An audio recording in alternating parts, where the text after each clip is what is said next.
The anime started as a group of warriors take on some kind of rock monster. This giant's face gets all sliced up by these warriors, as it is explained to us that all members of a party have various roles such as attacker and healer. Our protagonist is different though. His name is Rud and he is a tank. Rud saves a girl named Neen from getting squashed, as it's the tank's job to draw all enemy attacks and protect the other members. Being a tank isn't the most glamorous position among powerful adventurers, but this is the story of how our boy Rud changes all of that and becomes the protagonist. After the battle, Rud imagines finally reuniting with his sister Manisha, who he had to leave for battle. Neen snaps him out of it before he embarrasses himself even further, but Rud is upset that she interrupted him. She reminds him that they are at a guild and everyone has been watching the weirdo because he was making weird faces. Neen wishes he would think more about her instead, but Rud crushes her soul when he declines. Rud gets real serious as he explains that he doesn't want to think about anything else since his little sister has an incurable disease and his only hope is the secret treasure of the labyrinth that is set to grant any wish.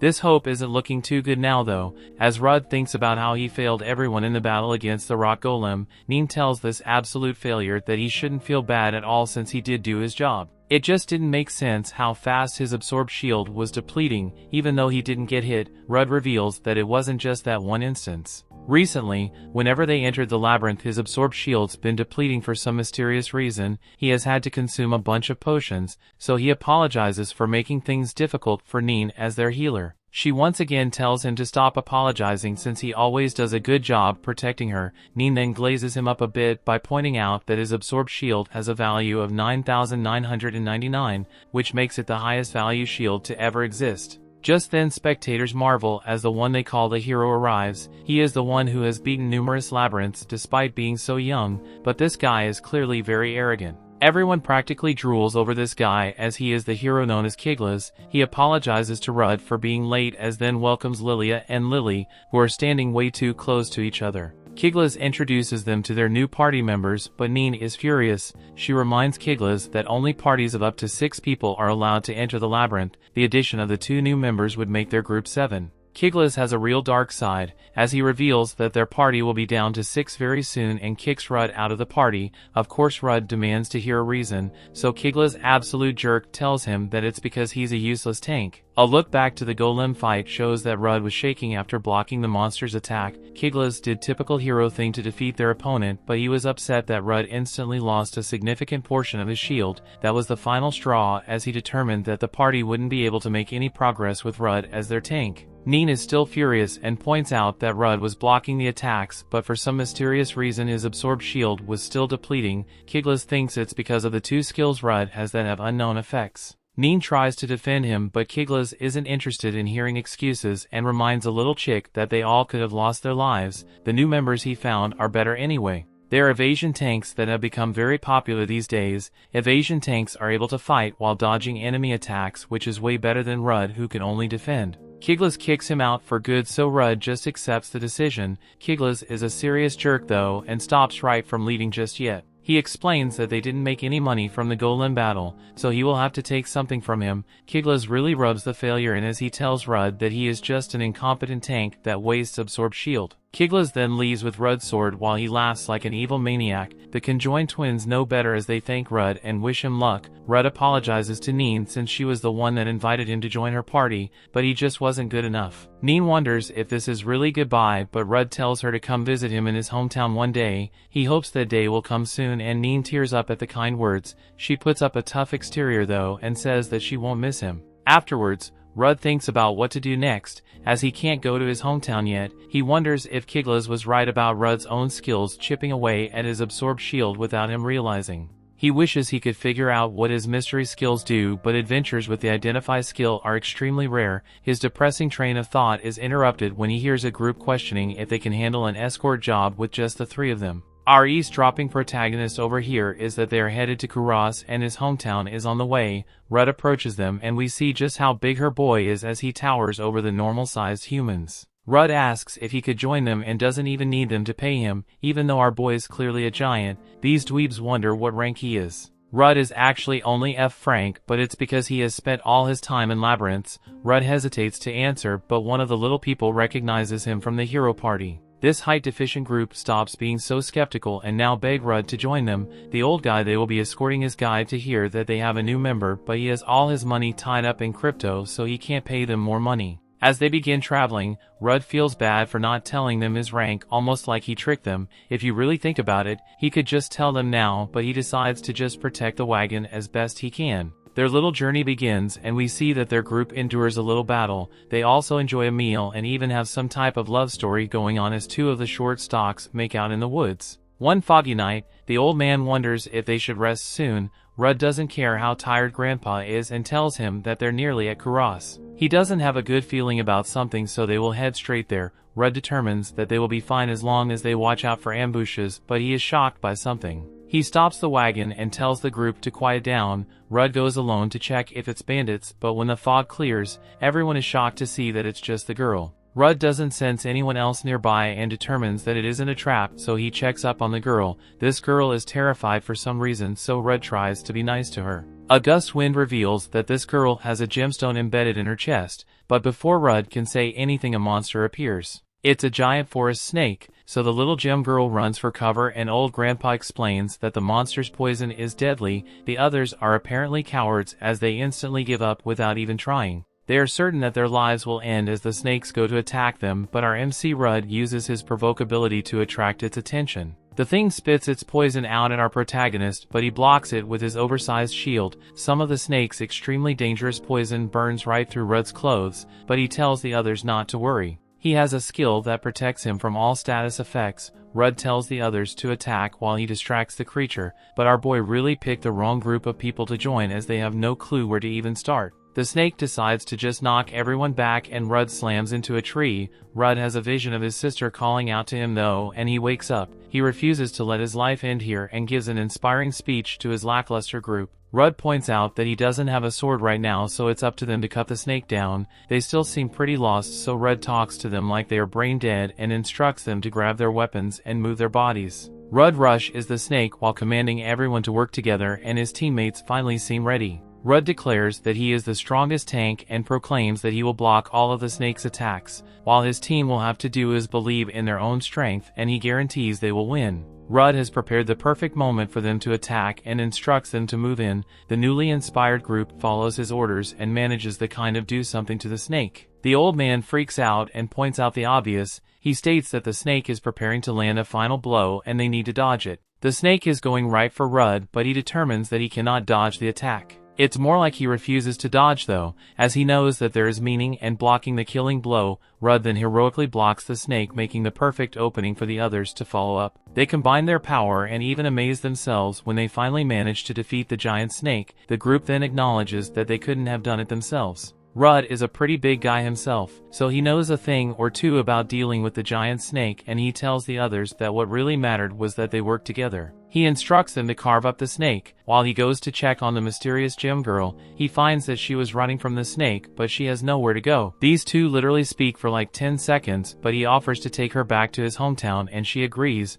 Rudd doesn't want Chris Hansen getting the wrong idea though, so he decides that she needs some clothes. Old Grandpa just happens to have clothing for little girls laying around and gives it to them as a thank you. Grandpa wonders if she is an escaped slave, and our boy can sense that she is a homunculus. Homunculus serves human slaves, so they normally don't travel alone, so there must be some mysterious circumstance behind why she is in the forest. Rudd points out that slave traders likely wouldn't enter such a dangerous forest, and she wasn't wearing a collar like all slaves in anime do. This girl is definitely a mystery, but Rudd decides to look after her for a while. The next day, Rudd leaves the others after reaching their destination, but the group wants him to join their party. They would be honored to adventure with a strong tank like him, but Rudd reveals that he needs to find the secret treasure. This group knows about it well, as this treasure is said to be able to grant any wish and even has the ability to create homunculi. The little albino girl is shocked to hear this word, but this group doesn't know that she is one and openly talk about how much they hate homunculi. They do some serious trash talking about how expressionless they are and how they don't show any passion in what they do.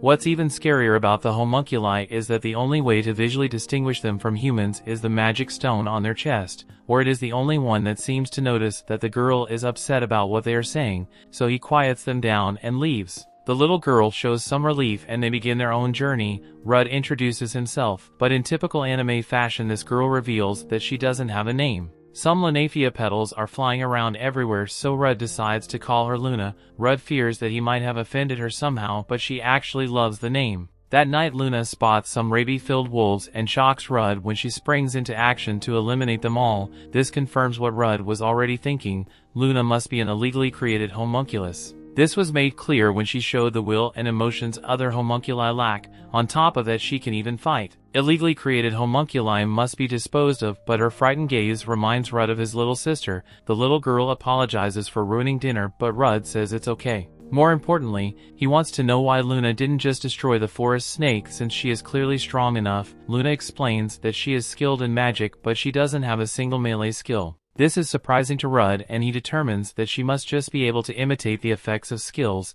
She goes over her list of spells, but he is shocked when he hears that she can use the Identify skill. Identify as a very rare skill. Only one other person in the neighboring kingdom has it, but that person was said to have passed away a few years ago. This means that as of right now Luna is the only person in the world with the Identify skill. Rudd desperately wants to know about the two mysterious skills he has, so he asks her to use Identify on him. She does so and reveals that Rudd has 4 skills. One is called Healthy Body. It makes him immune to status effects, boosts natural healing, and makes his body as tough as possible. The next is Provoke. It has the ability to focus on enemies' attention on him. Those are the 2 Rudd already knew about, so he prepares himself to hear the 2 unknown ones. One of these mystery skills is called Life Conversion. This allows him to convert the absorbed shield that he has depleted into strength. Rudd has the highest absorbed shield value to ever exist, and now there is a way to use it offensively. Rudd couldn't use it before, so he determines that some skills can't be activated unless the person understands them.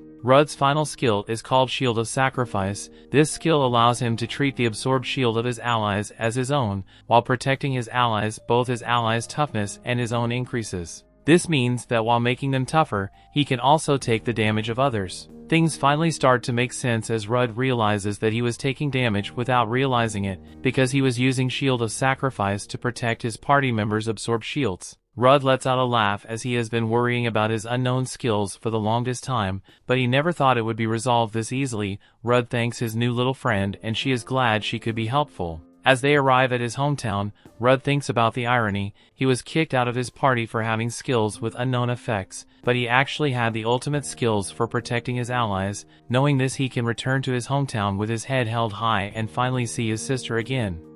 The story continue. We see Rudd and Luna arrive at the peaceful town of Avancia, and they are greeted by Milena and Fee. Milena runs up to Rudd and attaches herself to him like a leech, but Fee peels her off. She tells Rudd they weren't expecting him to be back so soon. Rudd asks them what they are doing around the town, and Milena tells him she came to get a hammer for her vocation while Fee was on patrol. Fee tells Rudd his sister is doing very well since she checked on her. Rudd tells her he can only go on adventures because he knows townsfolk like her are watching over his sister. Milena notices Luna standing behind Rudd, and she asks him who she is. Rudd tells her he met Luna during his adventures, and since she didn't have any place to stay, he took her into his custody for the meantime. Myrna and Fee introduce themselves to Luna. Rudd and Luna head home, and when they arrive they go into the house. Rudd tells Luna his sister may be sleeping, so they need to be quiet so they don't wake her up. The sweet aroma of a freshly prepared meal passes Rudd's nostrils, and he recognizes it as his favorite tomato dish. Manisha walks out to welcome him with some strands of her hair standing on end and bobbing about. She asks Rudd who Luna is, and he introduces Luna to her, explaining why he decided to bring her along with him. It has been so long since Rudd set his eyes on his sister, and he thinks she still looks as cute as always. Manisha welcomes Luna to their home, and she directs them to the dining table to have their meal. She goes back into the kitchens and dons her apron. She tells Rudd she's preparing another portion of the tomato dish, and Rudd tells her to take it easy since her body is so frail. She tells him she's feeling perfectly good, so she'll be alright. Rudd offers to lend her hand, and she tells him she'll appreciate that. Luna asks Rudd about Manisha's hair, and he tells her it's Manisha's unique ability. Manisha's hair moves according to her mood. Rudd asks Manisha if her skill helped her to predict that he will be coming home. She tells him it's not that straightforward, but he tells her he's just so happy she prepared his favorite dish. Manisha starts chopping up the tomatoes, and she asks Rudd to lend her a hand. They finish preparing the meal, take it to the dining table, and sit down to have it. Luna picks up her spoon to have some sauce and Manisha points out that she's holding the spoon at a peculiar angle. She apologizes and sits on the floor telling Manisha she's only used a spoon a few times.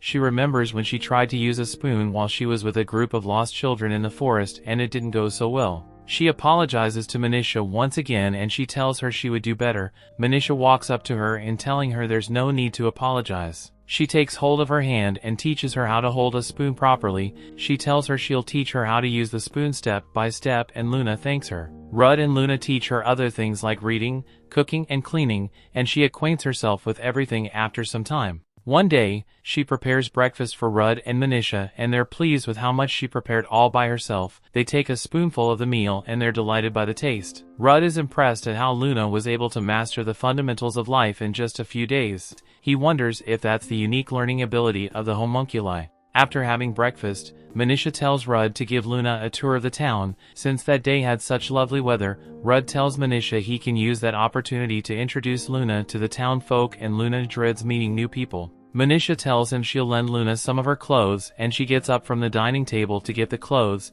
She comes out with a blue gown and she tells Luna she'll help her dress. Luna takes the gown from Manisha and tells her she'll dress herself up. She rushes to her room and shuts the door behind her. Manisha asks Rudd if she somehow upset Luna, but he knows Luna was reflexive because she didn't want Manisha to see her magic stone. Rudd takes Luna to town and he tells her the town doesn't have a church or an adventurous guild, just the blacksmith and the pharmacy. Only the orchard stands out in the little town. As they are walking, Razel Melena's father says hello to Rudd and he introduces to him. Razel welcomes her to the town. Rudd tells Razel that he lost his magic sword and he asks him to help him make a new one. Razel tells him he will make a super sword for him in the shortest time possible since he made a special request.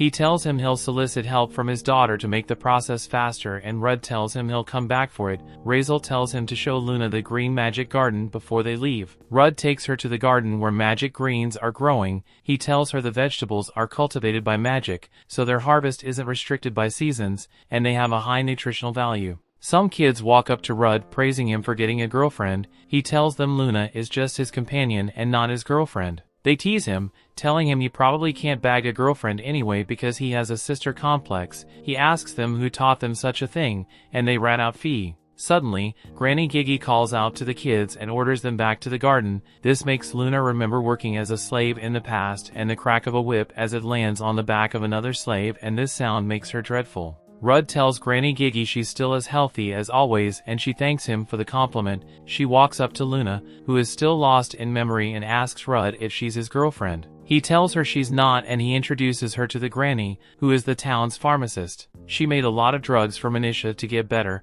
Granny Gigi tells Rudd. Luna reminds her of how Manisha used to act when she was younger. She tells him she wishes she could do more to help Manisha's situation, but medicines are not enough to cure the root of her illness. Rudd tells her she has done more than enough to make their lives better. Granny Gigi tells Luna to come by the pharmacy if she ever needs help because she takes all children like her own. She asks Luna if she would like to join her to harvest some spinach. Some adventurers call out to Rudd, praising him for finally getting a girlfriend and getting rid of his sister complex. Granny Gigi takes Luna to the magic field and teaches her how to harvest the magic vegetables. She enjoys herself and at the end of the day, she has a basket full of vegetables. As they are heading home, Rudd apologizes to her about the gossip going on in the town and she tells him she doesn't mind. He tells her it's because she's so cute people can't help but fawn over her. She's shocked by this compliment, so Rudd asks her to try some of the magic vegetables they pluck to ease the tension. She takes a bite and tells Rudd it tastes good, and Rudd tells her everyone in the garden will be glad to hear she likes it.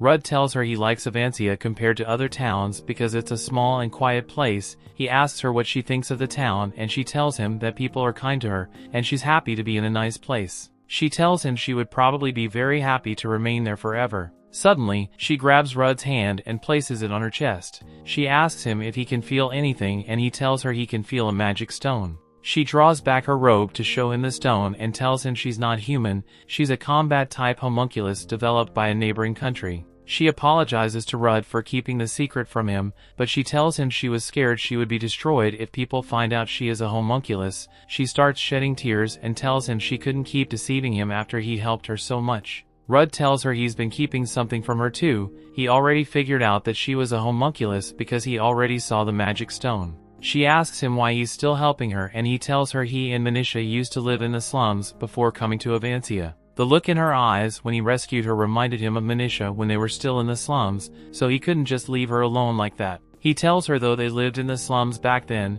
they wanted to live just like humans. He asks her if she would like to live like a homunculus or like a human, telling her to answer honestly. She tells him a homunculus living as a human is just wishful thinking. Rudd tells her no rule says a homunculus can't live as a human. He tells her he has been raiding labyrinths searching for the treasure, containing a cure for Manisha's illness. He tells her since they both have an unattainable goal that inevitably makes them the best of friends, he extends out his hands to her and Luna thinks about the people and things she has experienced since coming to Avancia. She concludes she can live as a human if she remains at Rudd's side. She tells him she wants to live as a human and they shake on it. They return home, and Luna tells Manisha she has something to talk to her about. Rudd asks her if she's sure she wants Manisha to know and she tells him she doesn't want to keep secrets from people she cares about. She tells Manisha that she's a homunculus and apologizes for hiding it. Manisha asks her if she would like to be her friend regardless and Luna hugs her to seal their friendship. She tells Rudd he hasn't changed because he always reaches out his hand to help others despite their looks. The next day, Rudd and Luna join the other townsfolk to clean an estate. After the cleaning, Rudd thanks Luna for lending them a helping hand. Manisha comes into the room and tells everyone she made tea. A stampede ensues and Rudd joins the race making sure to be the first to drink it. He empties his cup telling Manisha her tea tastes great, especially when he's the first to drink. Fee tells him his sister complex never ends and he tells her to stop using such words. Rudd asks Manisha how she's feeling after helping with the cleanup, and she tells him all she did was make tea and he shouldn't worry too much. She tells him she doesn't want to be a burden to him even if her body is frail, and he tells her she's never a burden. Rudd's friend asks him for a sparring session since they are done with the cleanup. He gets an idea and asks them to wait till after he spars with Fee. They go out to the field outside and Fee understands Rudd wants to test the skills he doesn't know about through sparring. He tells her he wants to go all out since he's facing the vice leader of the town guard. They set the sparring conditions and a referee starts the session. No one makes a move for a while and suddenly Phil swings into action but Rudd blocks her attack with his shield, which reduces his shield force. This continues for some time with each attack reducing his shield force. Rudd notices Fee has gotten a lot stronger since they last duel. Luna tells Manisha Fee looks strong and Manisha tells her unlike the town guards who don't leave the village. Fee and Rudd have the opportunity to go to other towns to hone their skills, so they are much stronger than the average town guards. The town guards members cheer for Fee while Luna and Manisha cheer for Rudd. He's distracted by their cheers and Fee takes advantage of this. She tells him he has a lot of time to be looking somewhere else during his sparring session as she slashes at him with her sword. He blocks it with his shield, but her sword grazes him a bit and he thinks he can use her attack against her. He steps back, but he loses his balance and Fee capitalizes on that to try to land a big attack, but Rudd blocks it and counters. Fee is knocked into the air and she falls to the ground. She's surprised he broke through her shield force in just one hit. The town guards members wonder if Rudd learned a new attack skill since he destroyed Fee's shield force with one hit. Rudd walks up to Fee and compliments her for getting stronger, but she tells him she's still not strong enough to beat him. She asks him what skill he used to defeat her and he tells her the skill is called life conversion. The skill allows him to turn the shield force consumed in battle into power. He thanks her for letting him use the duel to test the power of the skill. As a tank, Rudd was always focused on defense, but with this new skill he finally has some attacking power. He asks who would like to go next, but the town guards all chicken out. Luna tells Manisha that Rudd is amazing and she tells him he is unlike her. She remembers when she was abandoned, when she was younger and Rudd came back to rescue her. Suddenly she wakes up. It was all a dream, but she wonders if Rudd is really happy. She knows he would be able to live more freely if he didn't have to look after her because she's held down by her illness. Rudd wakes up to see Manisha has finished preparing breakfast. He offers to help her arrange it on the dining table, but she tells him she can manage by herself. Rudd sits down and grabs the day's paper. Luna comes barreling down the stairs and she apologizes for being late for breakfast preparation. She's surprised to see that Manisha has finished preparing breakfast.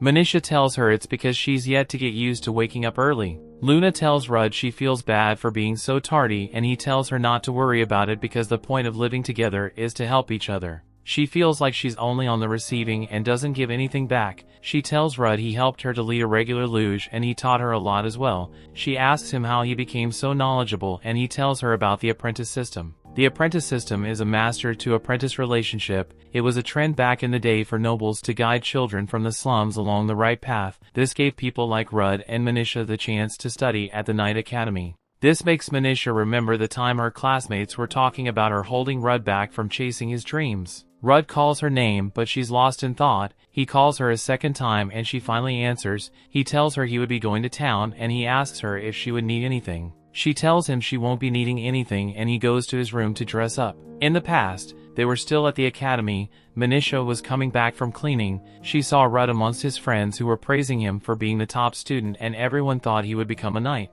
She walked past to see some girls cleaning the windows and engaging in idle gossip. They heard that Rudd was going to become an adventurer to get a cure for Manisha's illness. They think he'll be wasting his potential if he becomes an adventurer. They blame Manisha for not letting him pursue his dreams. Manisha heard all that they said and she felt bad her very existence prevented her brother from taking all the opportunities open to him. Manisha is lying on the bed thinking about the past when Luna knocks on her door. Luna asks her if she's not feeling well, but she tells Luna she was just thinking about some things. Luna walks up to her and touches her hand tenderly. She tells Manisha she looked sad, so she thought showing some affection would make her feel better. Manisha asks Luna what she would do if someone was willing to give up their life for her sake. She remembers when her brother came back just for her sake, instead of choosing a better path to make him happier. She asks Luna how she would face someone like that. Luna tells her she's not sure someone would be willing to go that far for her, but she tells Manisha that person chose the path that makes him happiest. Luna figures out that she's talking about Rudd even when Manisha tries to deny it.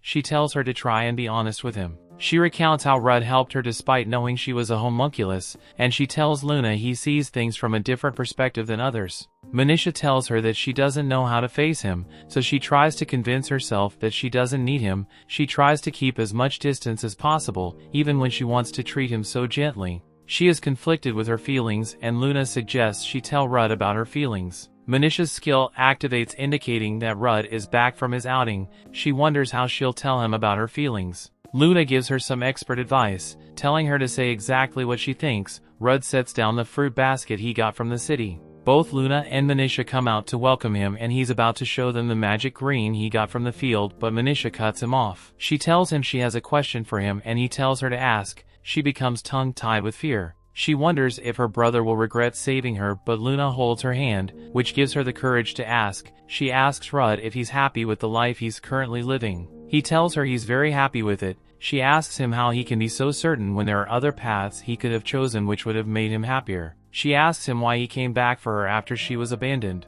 He tells her she saved him when they were younger. He reminds her of when they were younger and he was always called scary because he had a stern face and was bigger than the other kids. Back then, Rudd wanted to play with everyone, but they just called him scary and ran away, but Manisha always stuck by his side. Rudd tells her when he decided to live with her, he had some doubts, but he never regretted his decision. He tells her he's the happiest when they get to spend some time together. This brings Manisha to feeds and she apologizes for assuming how he felt. She thought he was sad for having to put up with her, which made her unsure of how to face him. Rudd apologizes for not being able to express himself properly. She tells him she knows about that and that's why she needs to try to be independent. He tells her she doesn't need to. Rudd thanks Luna, but she tells him she didn't do anything. Manisha tells Rudd she would have lost her mind worrying about it if it wasn't for Luna. She also thanks Luna and Luna turns around to hide her face. She tells them she'll prepare dinner and Rudd runs off to the kitchen. Rudd and Manisha decide to help with the preparations. Suddenly, someone knocks on the door and Rudd isn't happy that his time with his sister is being interrupted. He opens the door to find his old friend Neen standing outside. He asks her what she's doing there and she tells him she has come for him since she has some time off. He tells her he's surprised her party leader Kiglas gave her some time off and she tells him it was the church gave her time off. She tells him she's not at the hero's party anymore. After Rudd left, their party was no longer successful in their labyrinth raids, so they disbanded. Rudd is shocked by the series of news Neen just told him. Neen recounts when they went on a raid and they came across a monster. They got into battle formation and one of their attackers tried to fight the monster, but she wasn't doing any damage. The shield of the party was also draining faster than usual. Kiglas wondered what the missing link was and he realized it was Rudd. A new portal opens up and a huge monster comes out of it. Kiglas uses his life burst skill and it consumes a lot of his shield points. Since Rudd left the party, Kiglas realized his skills got weaker and his shield deleted a lot faster. He finally realizes he was wrong to let Rudd go, but he doesn't want to admit being wrong. He strikes the monster in front of him down, and he knows it's just one more left. One of his party members tells him the level may be too difficult for them. Kiglas doesn't listen to her, and he just asks Neen to heal him. She doesn't want to heal him, and he tells her he's not retreating because he can't fail again. He uses his life burst skill again, but this time it doesn't work. The monster attacks him, which depletes his shield force. His injuries hurt a lot more now that his shield force is depleted. The monster tries to attack him with its axe, but Kiglas rolls out of the way. The monster prepares to attack again, and Kiglas turns tail and runs, but the monster uses its fists to give him a boost on his behind. He punches Kiglas, and he's knocked down. Kiglas begs for his life, and one of his party members, Lilia, comes to his rescue. She carries him back to the group, and she asks her twin Lily to give them an escape route. Lily uses her special skill, which teleports them out of the dungeon. The next day, Kiglas reads the paper news, and he isn't happy with what he sees. He throws it away in frustration, blaming his party for his ridicule in the papers. Other party members apologize to him, but Lilia tells him the others did nothing wrong. She tells Kiglas they failed several times because he charged in recklessly and got hurt. She tells him he stopped training for a while and he's frail from drinking too much alcohol. She tells him he cannot continue to rely on his life burst skill to conquer every labyrinth they go into. He tells her it's worked so far, and as the saying goes, if it ain't broke don't fix it. She tells him it only worked because they had Rudd. She knows he must have noticed how much weaker his skills had become. She reminds him that his skill consumes shield points. He unleashed his biggest life burst the day Rudd exhausted his shield points. From that day she realized Rudd was able to substitute himself for the depleted shield force. She tells him he used up Rudd's 9,999 resistance point to make his skills so powerful. He told her Rudd had no hand in his oddness. He told her kicking out a useless tank can't affect him in such a way because he's a hero. They all walked out on him telling him they were leading the party. He promised to recover quickly and prove to them that he was the strongest hero. Neen tells Rudd that was how the party disbanded. Rudd apologizes for the trouble he caused, and he tells her he only figured out the effects of his skill recently. She tells him it was their fault for not realizing it earlier, and she apologizes. She tells him they can now forget about the past and that everything is settled. Manisha and Luna walk in and Neen recognizes them. They greet her and she tells them she will be staying for a while. Rudd is surprised to hear this, and she asks him if he wants her to leave so soon. Rudd tells her there are no inns in the town and adventurers who frequent the city have to rent rooms. Manisha suggests that Neen stays with them if she'll be willing to share a room. Rudd pulls her aside and tells her Neen is a noble and a saint. Neen tells him not to reveal any irrelevant information about her. Rudd just doesn't want to be on the church's hit for upsetting Nim. Rudd takes her to his room and tells her she can have it while he stays in the sitting room for the duration of her stay. Suddenly, someone comes knocking at the front door looking for Rudd. He opens the door and Phil tells him a huge monster she's never seen before just appeared at the orchard. They arrive at the orchard to find that it has been destroyed. They look around and Phil points out the monster. Rudd wonders what kind of monster it is, but Neen tells him it's hard to make out because of the magic element covering it. She purifies it to get rid of the magic element, and they have a good look at the monster. Rudd had never encountered a monster of that nature before. He thinks the monster is controlled by the magic element. Will tries to attack the monster from behind, but it flicks its tail effortlessly to send Will flying. Phil and other soldiers come to help him to his feet. The monster tries to attack Will, but Rudd uses his taunt skill to get the monster to attack him. He tells everyone who can use magic to concentrate their healing spells on him. The monster rushes at Rudd and he tries to squash him with its paw, but Rudd uses his shield to hold the pot. He tells the others to attack the monster, while he tanks the monster's attacks. The monster just spins around to deal out some damage over a large area, and Rudd can see that everyone is hurt. Neen and Luna heal him up and they tell him to go all out because they'll just keep healing him. He tells all the soldiers to attack without fear because he'll use his skill to transfer their damage to him. They all attack on cue as Rudd activates his skill. They land several attacks on the monster and it decides to run away towards the town. Luna uses her magic to create a wall that stops the monster. Rudd goes on to attack, but the monster strikes first. Rudd dodges back and he decides to put the huge amount of damage he has received into one huge blow. He completely obliterates the monster and he forms a huge crater where the monster once was. The trees around the surrounding area were also destroyed. Rudd is worried about doing more damage than the monster, but everyone thanks him for taking care of the monster. The story continues. We see Rudd reads through the papers, but he can't find anything about the monster with 2 magic stones. Manisha greets him good morning, but she hardly gives him time to respond before planting herself on his lap. She asks him to read the papers to her, but he's hesitant because he knows she can read and write. She begs him and he gives into her cuteness. He stumbles upon news of a labyrinth appearing in Avancia. He recalls a farmer telling him it would be profitable for the area if a labyrinth appeared nearby. Manisha turns the page and Rudd sees a story about Kiglas raiding a new labyrinth, and Manisha tells him Neen doesn't like Kiglas because he makes fun of Rudd. Rudd tells Manisha that Neen is judging him based on her personal feelings. Manisha is surprised Rudd notices Nin's fondness towards him. She asks if he pretends not to notice because of her illness, and he tells her he's the problem. He tells her he's a weak person who clings to that kind of relationship, making him unable to raid labyrinths. He knows he's clumsy and he feels he won't be able to do both effectively at the same time. Manisha assures him that he'll be alright, and she tells him to always care for her when he eventually finds someone special.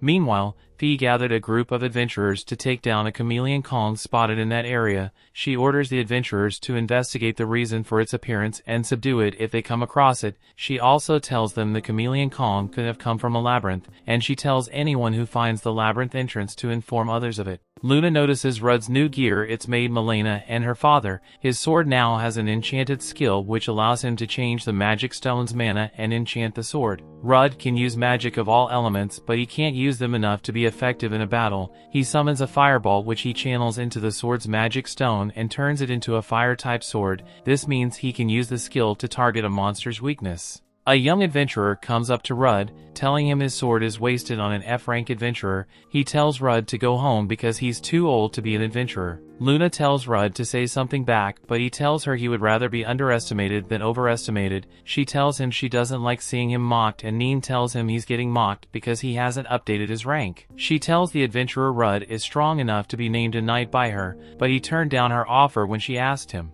The adventurer asks Rudd why he turned it down, and Rudd explains that the guild summons adventurers with high ranks. His main objective was to find a cure for Manisha's illness, not to rank up as an adventurer. Suddenly the chameleon Kong appears camouflaged in between some trees. It tries to land a surprise attack on Fee, but she blocks. The creature tries to stroke again, but Fee blocks it and counters. Neen praises Phil's swordsmanship, and Rudd tells her Fee is better than the average adventurer. He rushes to her side and uses his provoked skill to make the monster attack him, and he blocks the attack with his shield. Other adventurers surround the monster and attack it without it fighting back. Though the monster's hits are heavy, Rudd is happy to see his strategy yield good results. Fee orders the adventurers to keep attacking, but Rudd feels something is off. With its heavy hits and attention-grabbing roars, Rudd figured out that the monster was like a tank. Suddenly the monster beats its chest, and two more chameleon Kongs emerge from the forest. The monsters surround them, and Fee wonders what to do. She almost buckles under the pressure, but Rudd tells her to maintain a positive attitude since she's the leader of the party. He tells her he trusts she'll find them a way out of this. She tells the adventurers to reorganize and get into a new formation.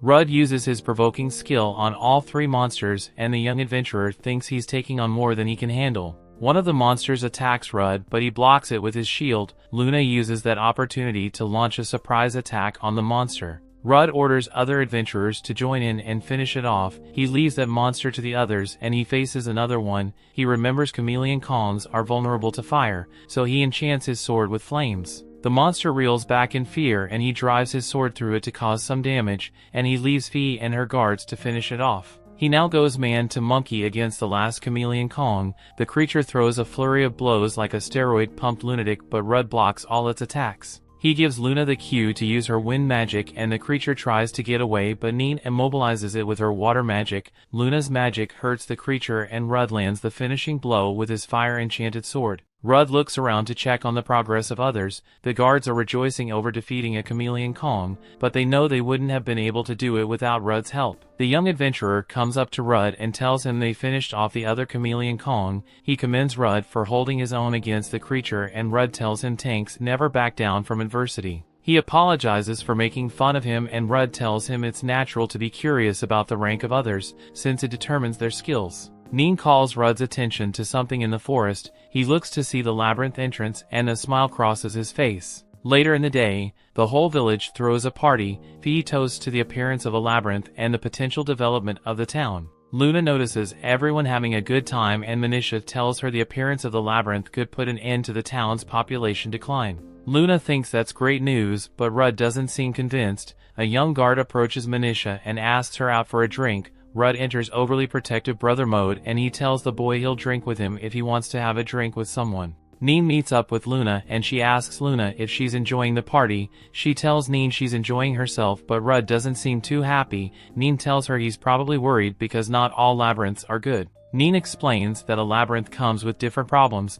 If the labyrinth monsters are not defeated, they can leave the labyrinth, which will make them a threat to the nearby residents. Luna wonders why the town didn't gather adventurers to clear out the labyrinth. Neen tells her that also comes with its problems because anyone can become an adventurer, even evil people. They could use that chance to prey on the weak and get whatever they want. Luna asks Neen how adventurers should be organized and Rudd tells her it is by the clan system made up of several parties. Adventurers who are part of clans are recognized by the country and given the responsibility of defending towns. Entire towns can fall into ruin without a clan to guard them. Avancia has just a handful of combatants, which is not enough to make a clan, so adventurers who come to the town just do what they please, but Rudd doesn't want anything to happen to his beloved town. Neen offers to help him, telling him to wipe the scowl off his face. Fee comes out of nowhere and tackles Rudd to the ground, rubbing his head like a good dog. Rudd notices she has too much to drink that night. Rudd is walking down the street the next day when he hears two people arguing. They are about to have a go at it, but Rudd steps in and they flee for their life. Neen comes from behind him,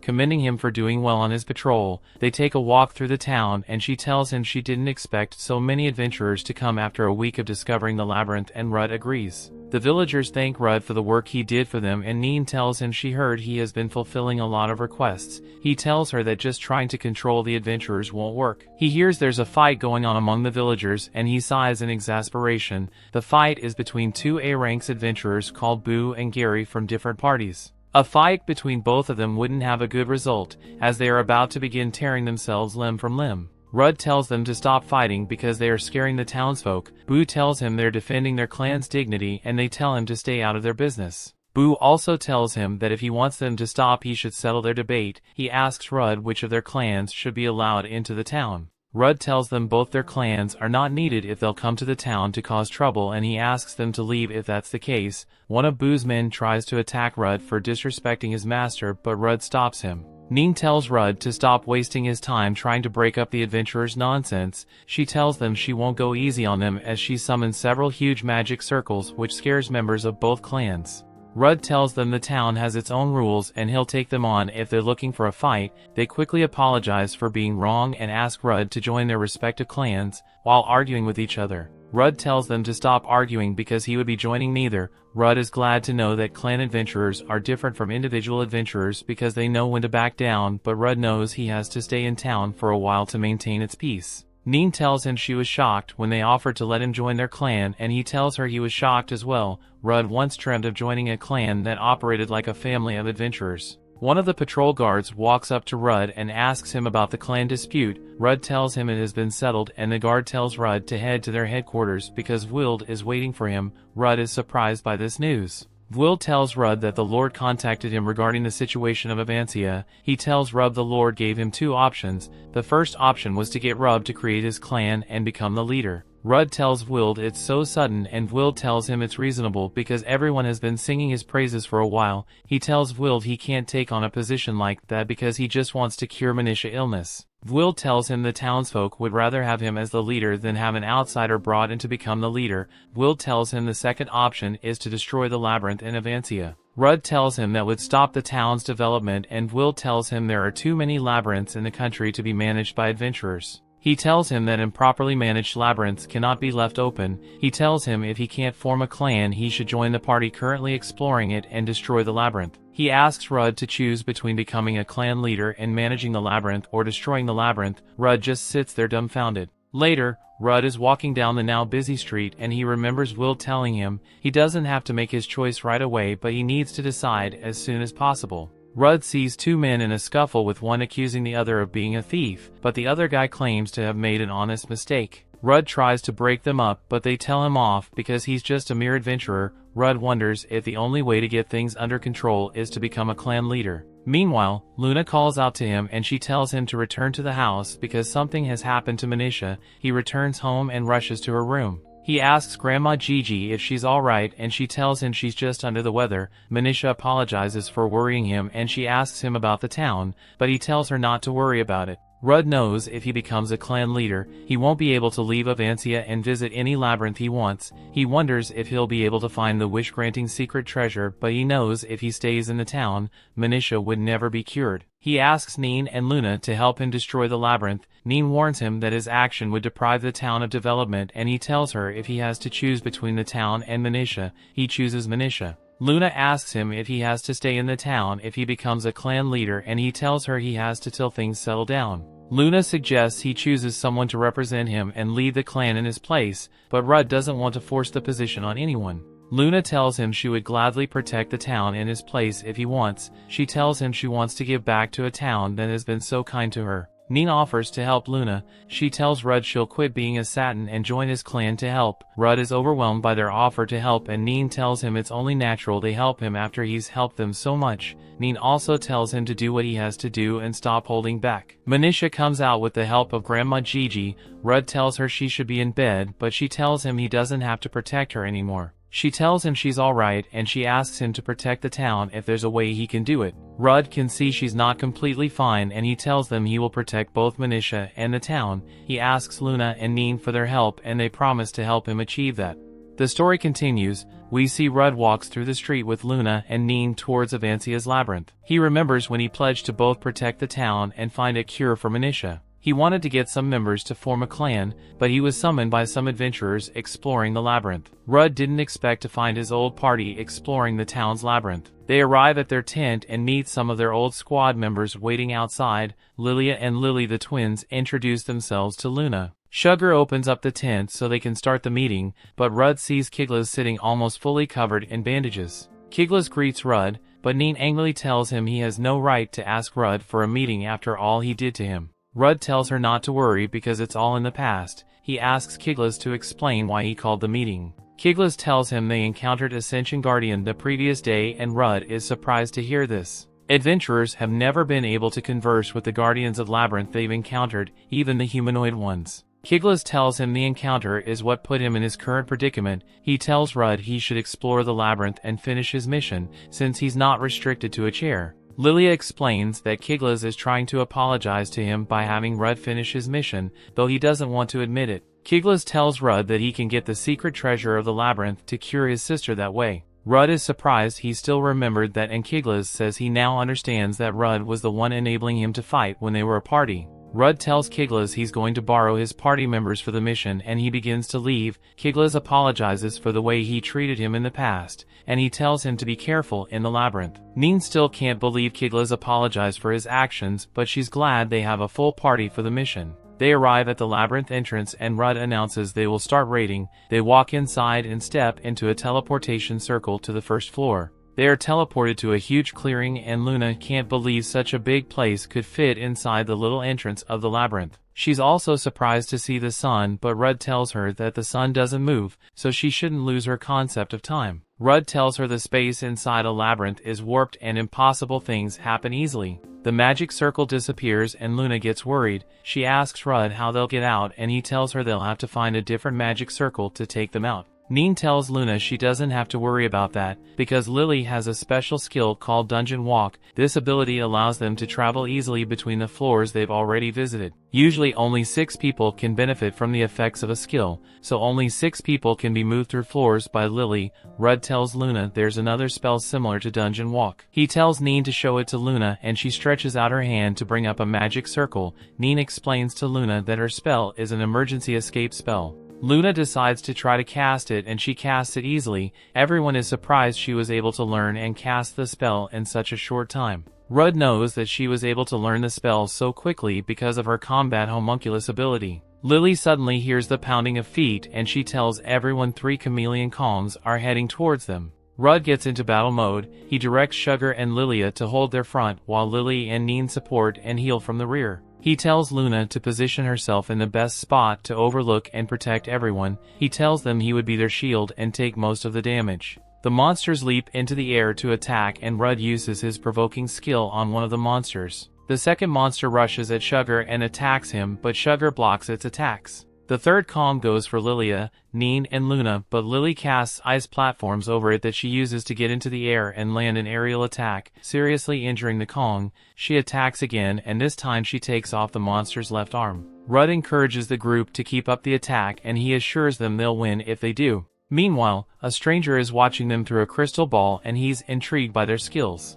They defeat the monsters, and Lilia uses her dungeon walk skill to take the group to the level where they previously encountered the Guardian. She tells Rudd they're at the level of the Guardian, but he's nowhere in sight. Suddenly 2 Fieldosaurus attack them from behind, but they jump away at the nick of time to avoid the attack. Rudd notices they attack faster than normal, and he wonders if it's the effect of the Guardian. He tells the group he'll take care of the monster, and he tells them to find the magic circle that'll take them away from that level. Rudd uses his provoking skill to make the monsters attack him, while Lilia and Sugar lend him a hand. Sugar tells him they need to defeat the monster through combined effort, so they save their strength for the Guardian. Neen looks around the floor and she finds the magic circle. She informs Rudd and he tells the party to hurry to the magic circle. The stranger watching them thinks he's made a wise decision. The stranger watches them as they defeat monsters and move through floors. They are currently on the 9th floor, and the stranger can't wait till they get to him. Neen tells the group the last floor of the labyrinth is the 10th floor, and Rudd thanks them for putting up with his selfish desire. They wonder where that came from all of a sudden, and Lilia tells him he doesn't need to apologize since he's doing it for his sister. She tells him they all know how important family is, and they would do the same if they were in his shoes. They all walk into the circle, and they tell him not to thank them yet because the main test is still ahead of them. Neen stretches her hand out to Rudd and gets up to take it. He enters the magic circles, and he assures them they'll defeat the Guardian together. They arrive at the 3rd floor. It's a grassy plain with a thunderstorm going on overhead. The stranger applauds them for fighting impressively and reaching the top floor at last. Rudd recognizes him as the Guardian, and the Guardian tells them he didn't expect them to be so powerful. He welcomes them to his labyrinth and introduces himself as Marius. Rudd tells him he heard the previous party found him on the 5th floor. Marius tells him he had to wait for them on the last floor so he could go all out. He tells them that the 10th floor is his domain and they'll soon experience the full potential of his strength. Marius suddenly unsheathes his sword and attacks Rudd in an instant. Though Rudd can block his attack, Marius is so strong that Rudd feels like his arms are about to tear away from his body. Marius tells Rudd he's impressed he was able to block his attack. He tells Rudd he was worth the wait, and he jumps back to create distance between them. Rudd tries telling Marius he didn't come to fight him but to talk to him. Marius casts a spell and he prepares to attack Rudd. He tells Rudd that's how men discuss, and Rudd decides to fight now and negotiate later. They attack Marius consecutively, and Lilia tries to land a surprise attack from behind, but he blocks them all. They begin to wonder if he has eyes at the back of his head. Marius tells them he's now going to use his full strength to fight them, and he advises them to run with the little strength they have left. Marius transforms into a huge undead skeleton, and though Rudd can see how powerful he is, he can't turn back because he has to cure Manisha. Marius attacks Rudd with more powerful sword strikes, but he blocks them all. Lily creates a wind platform that Lilia uses to launch an attack on Marius. Sugar suggests they take turns holding the attention of Marius, and Rudd agrees. Sugar uses his provoked skill to get Marius to attack him. Rudd looks at everyone's shield point and he advises them not to let Marius hit them head on. He tells Neen and Lily to help with healing and support. He asks Luna to join them to take down Marius. He uses his provoked skill and Marius turns his attention to him before coming to the labyrinth. They knew they were in for a long battle, but they were convinced they would win because of Rudd's skills. They had faith in his life conversion skill that allowed him to turn his absorbed shield lost into an attack skill. Lilia manages to land a huge attack on Marius, but she looks so exhausted and Luna gets worried she'll collapse. Neen tells her they'll be fine as long as the backline remains standing. She tells Luna to be patient and endure, and she focuses on healing the front line. Rudd notices Marius' movements are slowing and he wonders if he's getting tired. Rudd's absorbed shield has been depleted by a lot, and he decides to use his life conversion skill to land a powerful attack on Marius. They think they've won, but Marius remains undefeated, but he looks hurt. Rudd can see his attack was effective, and he knows if he's able to hit him with another life conversion skill they'll win. Suddenly, Marius uses his magic skill to hurl huge rocks in them. Rudd uses a defensive skill to try to protect them, but Lily is hurt. Lilia rushes to her side, but Lily assures her she'll heal from the wound easily. Sugar is swatted away by Marius and he bounces off the ground like a skipping stone several times before coming to a halt. Rudd goes over to help him and he tells Rudd he can keep fighting, but Rudd can see he's having trouble moving. He looks at the rest of the party and he sees they're exhausted as well. Rudd doesn't feel too good about exposing others to danger just to achieve his own goals. He doesn't want to risk their lives anymore, so he tells them to retreat. Neen is surprised by this, but he tells her he has to make the right choice as the leader of the party. Neen can't believe Rudd wants to give up on his dreams after making it so far. Sugar tells Rudd not to underestimate him because he gave the retreat order after looking at him. Sugar tells him he's still strong and he's ready to fight to the death. Neen tells him not to make them look so pathetic by telling them to retreat, so Rudd asks for their help to save Manisha. Lilia and Lily fuse and turn into Lily. They begin attacking Marius several times and Sugar attacks as well. Luna and Neen provide support from the back and Rudd is grateful to them all. Sugar absorbs shield breaks, but Rudd decides to bring down Marius with one final strike. He uses his life conversion skill and he lands his attack. Marius almost falls, but he anchors himself with his hand and tries to land a counterattack on Rudd. Rudd knows his absorbed shield will break if the attack lands, but he decides to absorb it and turn it into his strength. As Marius lands his attack, Rudd converts it with his skill and counters, bringing down Marius. The weather clears up and Rudd is exhausted. Marius turns back to his human form and he tells Rudd the battle was fun. Rudd tenses up, ready to attack, but Marius tells him he can't move anymore. He tells Rudd to do what he wants and Rudd is surprised the battle is over. He tells Rudd the battle isn't fully over till he brings him down for good. Rudd tells him he came to talk and not to battle. He sits down with Marius and he asks him if he has the secret treasure of the labyrinth which grants any wish. Marius ruffles through his pockets and tosses the magic stone to Rudd. He tells Rudd the stone is capable of performing miracles. He tells him the stone can only be used once, so he should use it wisely. He tells Rudd to finish him off now that he has the stone, but Rudd tells him he doesn't want to destroy the labyrinth because there's a town nearby that depends on it. Rudd tells Marius he would like him to continue ruling the labyrinth as its guardian and Marius is glad to work with him. Later, Rudd returns home and he gives the stone to Manisha and she's grateful to him. Manisha uses the stone to grant her greatest wish and she suddenly feels much better. Rudd is so happy to see this and he's sure he can cure her completely if he continues adventuring. He's glad all his efforts haven't been in vain and Manisha thanks him for making her feel better.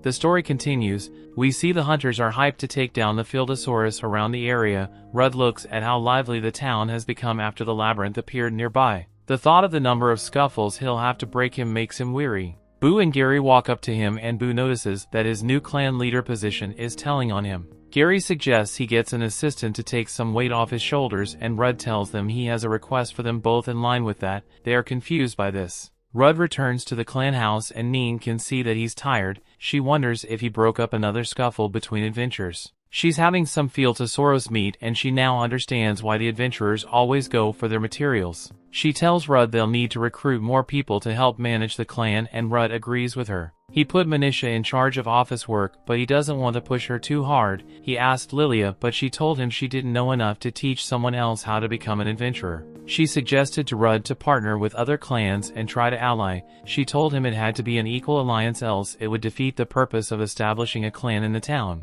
She told him no clan would agree to that unless he offered them something beneficial and Rudd agrees with her, since his clan is made up of his companion. Lilia hoped that Rudd had something to offer so he could quickly form the alliance and create a clan. Rudd tells Neen the only thing they have to offer is combat strength. Since Rudd told other adventurers they drove off Marius to protect his safety, he'll need someone else to manage the clan instead of him. Rudd tells Neen he has been doing what he can since he spoke with Lilia. Neen tells him she is convinced their clan will become formidable in no time, but Rudd can hear a tone of disappointment in her voice. He asks her why she is disappointed and she tells him if they become a big clan they'll have less alone time. Rudd is speechless. Neen tells him if he's having a hard time getting people to join the clan, he can use her to promote the clan to others. Rudd tells her he can't do that because she won't like it. Suddenly, Marius bursts into the clan house and he tells Rudd he wants him to manage the labyrinth. He sees Rudd and Neen in a suspicious position and he asks them what they are up to. Rudd denies any activity between him and Neen and he tells Marius he's too busy to manage the labyrinth. Marius decides to sign up as a clan member and help Rudd stop fights. Rudd tells him that's not the only thing keeping him busy and he asks Marius if it's okay for him to wander around so much since he's a labyrinth guardian. Marius tells him it's not an issue and Rudd asks him if he has any grudges with humanity. Marius is surprised that Rudd asked him such a question. They think he has a grudge against humanity, but he tells them he has no grudge whatsoever, and they're surprised. He tells Rudd he'll help him with his clan duties while he manages the labyrinth. Rudd gives in and tells Marius he'll allow him to become a member. He asks Marius to fill him in on how to manage a labyrinth and Marius rushes out excited. Rudd can't believe he's so happy even if he hasn't agreed to manage the labyrinth. He sighs tiredly, resigning himself to his fate. Marius and Rudd arrive at the labyrinth to find a lot of adventurers gathered at the entrance. Marius creates a portal and they both walk through it. Marius tells Rudd he'll be able to manage the labyrinth from that location. He tells him that the lake shows the interior of the labyrinth and he can use it to place monsters to change the labyrinth construction. Marius explains that the lake displays the points available at the top which Rudd can spend to create and replicate monsters. Rudd asks him if the points increase on their own and Marius tells him the points increase over time. Depletion of the absorbed shield of adventurers also increases the available points. Rudd figures out that if his absorbed shield is depleted by a huge amount, he'll be able to gain a reasonable amount of points. He asks Marius to show him how the operation works and Marius replicates a goblin and summons it somewhere in the labyrinth. Rudd pulls his cheek, telling him he'll scare away the adventurers if he keeps doing that. He asks Marius if he can replicate any monsters except goblins and Marius gives him the list of monsters they can replicate.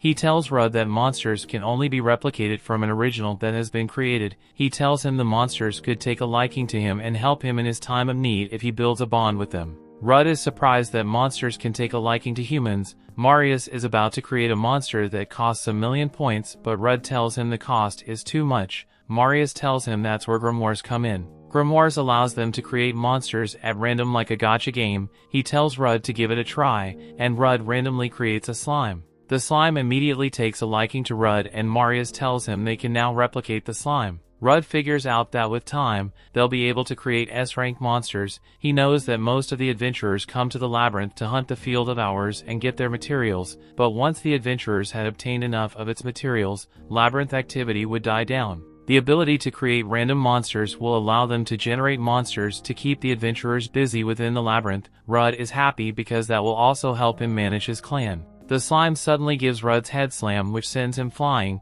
Marius tells him they got 1,000 points from the slime hit. He's happy they were able to create a rare slime. The slime goes to Rudd's side and Rudd thanks it for giving him a brilliant idea. Rudd tells Marius he'll take over the labyrinth management. Marius is surprised by this, but Rudd tells him he won't be taking over just yet till he thinks about the kind of labyrinth that'll attract more adventurers. He asks Marius to keep managing the labyrinth until then and Marius agrees. He asks Marius what he should do with the slime and Marius asks him to take it along. Later, Rudd takes it home to the surprise of Manisha and Luna. Luna tries to protect Manisha from the slime but Rudd tells her it's friendly. He decides to give it to Manisha as a pet and Manisha tells him they'll have to give it a name. Rudd decides to name the slime Lime and the slime looks satisfied with the name. Elsewhere, we see Boo takes Rudd's request to his clan leader. His clan leader is surprised that Rudd wants to merge clans. His assistant tells Boo to reject rude requests since his clan is so weak, but the leader decides to send him an invitation.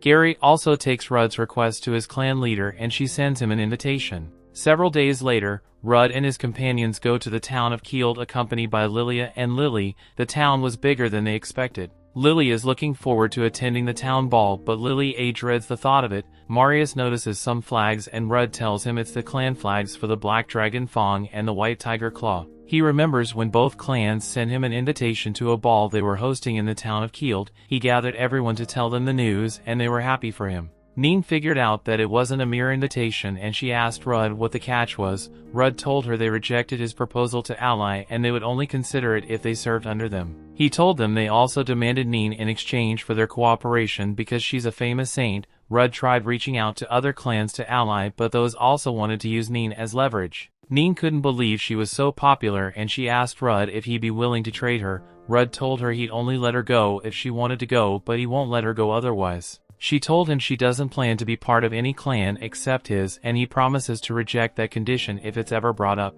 Rudd told them he plans to attend the ball, though it'll be in enemy territory. He couldn't pass up an opportunity to discuss with the representatives of the two major clans. Neen agreed that he couldn't pass up that opportunity. Marius told Rudd that he saw a labyrinth in his lake that also had a sentient guardian like him that was named after the town called the Keeled Labyrinth. Rudd thought he may be able to completely cure Manisha if he raided the Keeled Labyrinth and obtained the magic stone.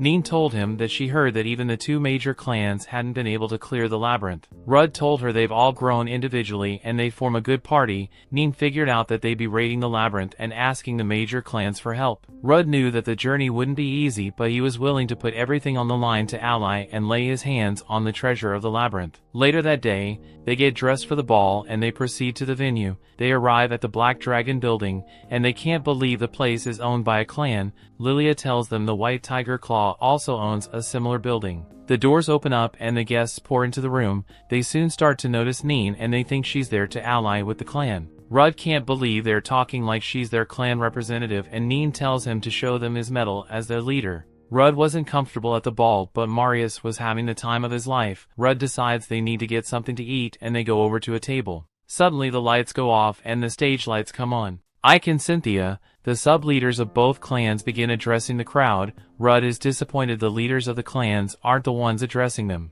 Ike tells the crowd they invited a special guest and Neen is put under the spotlight. They invite her to come on stage and she tells Rudd that she can't go alone since she's part of his clan. Rudd decides to go with her to lay a complaint. Ike is surprised to see that Neen became an adventurer and she tells him she has always been waiting to become one. They get on stage and Ike asks her who Rudd is. The guests at the ball also cannot recognize him. Neen is about to introduce Rudd, but Rudd introduces himself. He tells them he's the leader of Nin's clan, but Ike knows he was previously the tank of the hero's clan. He remembered that the hero always complained about Rudd, so he advised him to kick Rudd out of his clan. Ike tells the audience that tanks aren't needed to raid labyrinths, they just stand around doing nothing. Everyone agrees with him and Ike decides to use this opportunity to invite Neen into their clan. Cynthia stops him, telling him her clan also needs a talented healer to help them raid the labyrinth. Rudd tells them he's not letting either of them take Neen. Ike tells him that's the only way for him to get the advisor he needs for his clan. Rudd tells him he can't trade Neen because she's a valuable friend. Ike asks him why he's attending the ball if he isn't there to trade, and Rudd tells him he's come to ally. They all make fun of him for wanting to ally with major clans when he's just a tank with a measly clan. Ike tells him he can't trust a clan led by a tank, and he asks Neen if she's sure she wants to remain with him. Neen tells him she's sure of her decision because Rudd is the world's strongest tank. Rudd walks up to Cynthia and borrows her mic. He tells everyone his clan is there to raid the Keeled Labyrinth and he's there to prove everyone wrong. He vows to reach the 51st floor that not even the two major clans have been able to reach. The leader of the Black Dragon, Fong, tells him he loves his vibrant spirit. Ike is surprised his leader was at the ball, and the leader tells him to cut out his habit of underestimating the newbies. Gosh, the leader introduces himself to Rudd and they shake hands. Rudd can tell from the handshake that Gosh is very strong. Gosh takes the mic and tells everyone he's willing to ally with Rudd if he wants to raid the labyrinth. He tosses the phone out and the leader of the White Tiger Claw, Ms. Little, comes out of her camouflage. She tells everyone she will also be willing to ally with a clan that says they can conquer the labyrinth. Gosh tells Rudd to live up to his words if he's serious about allying.